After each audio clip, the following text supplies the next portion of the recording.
मैले सबभन्दा धेरै योगदान दिएको छु। देशमा तिमीभन्दा धेरै योगदान दिएको छु। म यो देशको असल र राम्रो व्यक्ति हो। म यो देशको तिमीभन्दा असल र राम्रो व्यक्ति हो।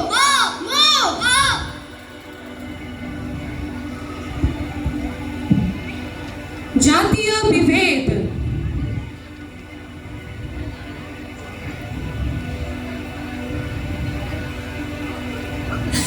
आज त कस्तो थाके, पानी पनि देख्दैन। किन यसो पानी यहाँ छ? बस जान्छको बाटोमा थाक्छु। अझ बढी बोल्छेस्।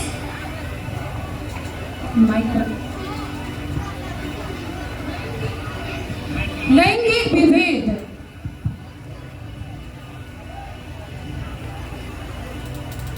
नानी घरको काम सकेर अफिस काम गर्न जान्छु नि।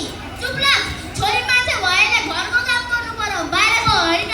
घरको काम गर्दै अफिस काम नि गर्छु नि। चुप लाग, घरकै काम गरेर बस।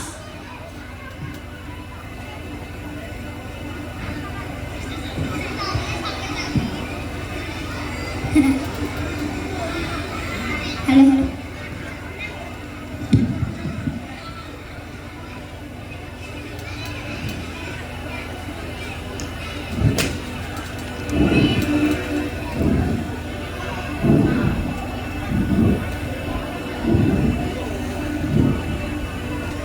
चुप लाग तिमीहरू।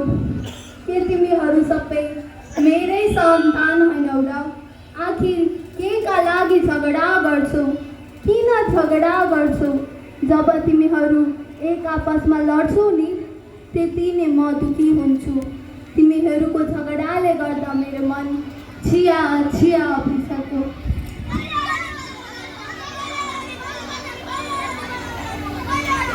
चुप लाग तिमीहरू। नेपाल आमाको अवस्था यस्तो छ भने तिमीहरू अझै झगडा गर्छौ? इतिहास हेर, यो देश शान्तिका अग्रदूत गौतम बुद्धको देश हो। यो देश राजा जनकको देश हो। यो देश प्राकृतिक सुन्दरता र सांस्कृतिक सम्पदाले सजिएको देश हो। यो देशको सुन्दरता र यो देशको गौरवलाई तिमीहरू आपसमा लडेर बिगाड्छौ।